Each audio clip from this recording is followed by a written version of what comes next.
जैसे कुछ अच्छा करने को मन होता है। सानवी की जी हां, सानवी वह बच्ची जिसने कुछ ही दिनों पहले 4th फ्लोर स्कूल की 4थी मंजिल पर जाकर वहां से सुसाइड अटेम्प्ट किया और नीचे जमीन पर गिर पड़ी और खून से लथपथ हो गई। दोस्तों, सवाल यह उठता है कि आखिर क्यों, ये आखिर बच्चों पर प्रेशर कौन बनाता है? कौन है वो वजह है? वो डिप्रेशन है या फ्रस्ट्रेशन है या पढ़ाई का तनाव है या सोशल मीडिया एडिक्शन है या महत्वाकांक्षी समाज जिसमें कि वो स्कूल भी शामिल है जो कि बच्चों पर आए दिन दबाव बनाए रखता है। दोस्तों, मनचाहे परिणाम ना मिलने पर बच्चे इस कदर दबाव में आ जाते हैं कि सुसाइड जैसे कदम उठा लेते हैं। एक वजह तो ये हुई। दूसरा ये है कि वो तनाव में आ जाते हैं छोटी छोटी बातों को लेकर, क्योंकि उनका जीना हराम कर रखा है सोशल मीडिया ने। Social media depression, social media addiction, ये दोनों ऐसे वर्ड है जो आए दिन वर्तमान में ये एक तरह से बच्चों की साइकोलॉजी में घर कर गए हैं, या यूं कहे कि बच्चों का ब्रेन वॉश कर रहे हैं और उन पर थोप रहे हैं सुसाइड जैसी प्रवृत्ति।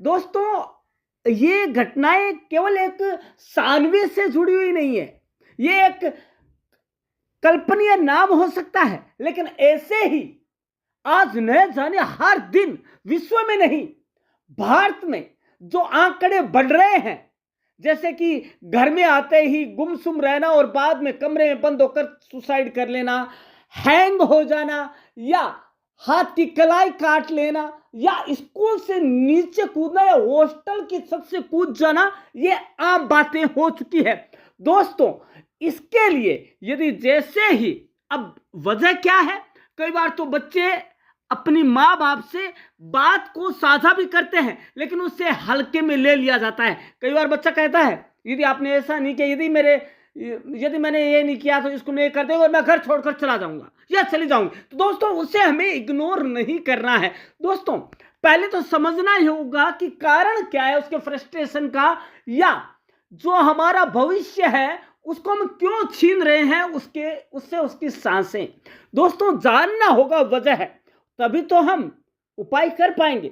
दोस्तों, हालांकि सरकार ने बहुत सी चीजें की है, बहुत से कानून बनाए हैं, लेकिन दोस्तों हाल ही की यदि हम बात करें तो कोचिंग इंस्टीट्यूट भी कम नहीं है। कोचिंग इंस्टीट्यूट से भी, जो कि कोचिंग हब है भारत का राजस्थान में, वहां से भी आए दिन बच्चों की सुसाइड की घटनाएं आती रहती है। और दोस्तों, जो इजाफा हुआ है वह वाकई में डरावने वाला है।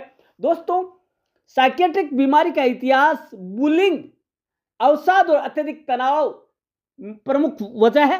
दोस्तों, इसके अलावा बच्चा जब सोशल मीडिया या ऑनलाइन गेमिंग के अवसाद में फंस जाता है तो वह कुछ नहीं कर पाता और अंत में हाथ में रहता है सुसाइड जैसा घिनौना कृत्य। दोस्तों, आए दिन हम देखते हैं कि बच्चों में प्रवृत्ति घर कर गया, लेकिन दोस्तों हम चाहें तो उसे बदल सकते हैं। दोस्तों, होता क्या है, यदि हम बच्चों को उनसे दोस्त बनकर निपटें, उसके पास में बैठें और उनसे बात करें तो संजीदगी से हम इसे दूर कर सकते हैं। दोस्तों, हालांकि बहुत से कानून बनाए गए हैं, लेकिन कानून तभी प्रभावी होगा जब हम प्रभावी होंगे। दोस्तों, यदि बच्चे को हम साइकेट्रिस्ट के पास ले जाएंगे नहीं, काउंसलर के पास ले जाएंगे नहीं, तो दोस्तों बहुत ज्यादा मुश्किल आने वाली है। और दोस्तों, वर्तमान समय में बच्चे इतनी ज्यादा यूं कहे कि खुद में ही इतना ज्यादा संकुचित होते जा रहे हैं कि उन्हें बाहर की दुनिया से कुछ नहीं लेना देना। उनके लिए कोई माता नहीं है, कोई पिता नहीं है, डिप्रेशन और तनाव बस यही है। और यही प्रमुख कारण है। स्ट्रेस जिसको कहते हैं, फ्रस्ट्रेशन जिसको कहते हैं, वो आत्महत्या का प्रमुख कारण बनते जा रहे हैं। लेकिन दोस्तों, यदि इनसे नहीं निपटा गया तो आने वाला भविष्य बहुत ही ज्यादा अंधकारमय होने वाला है। दोस्तों, परिवार और दोस्तों के साथ समय बिताने और खेल कूद के बजाय छात्र ऑनलाइन ज्यादा समय बिताते हैं, इसलिए उन्हें साथियों की मदद भी नहीं मिलती है। तभी तो होता है वो बायोलॉजिकल कमजोर हो जाते हैं। और परिवार में पहले से भी कोई डिप्रेशन का शिकार हुआ हो तो दोस्तों, तो भी बच्चे अपने माँ बाप से वो बात शेयर नहीं कर पाते हैं, या घर में होने वाली झगड़े लड़ाई ये भी प्रमुख कारण है। और स्कूल में तनाव, आपने ये नहीं किया, आपने वो नहीं किया, आपकी यूनिफॉर्म ऐसी है, आपके पढ़ाई में नंबर इतने कम है, आप क्या करोगे, आपका दिमाग खाली है, आप पागल है, आप गंदे नाली के कीड़े, ऐसे शब्द यदि हम बच्चों के सामने बोलेंगे तो बच्चों में तनाव घर करेगा ही करेगा।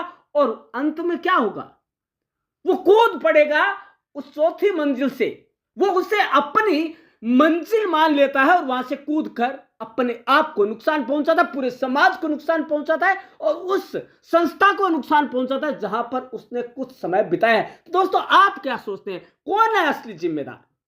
इस जिम्मेदार का आप कमेंट बॉक्स में जरूर नाम बताइएगा, तभी दोस्तों समाज में हमें रहने का अधिकार है और इसका उपाय भी आप बता सकते हैं। धन्यवाद दोस्तों।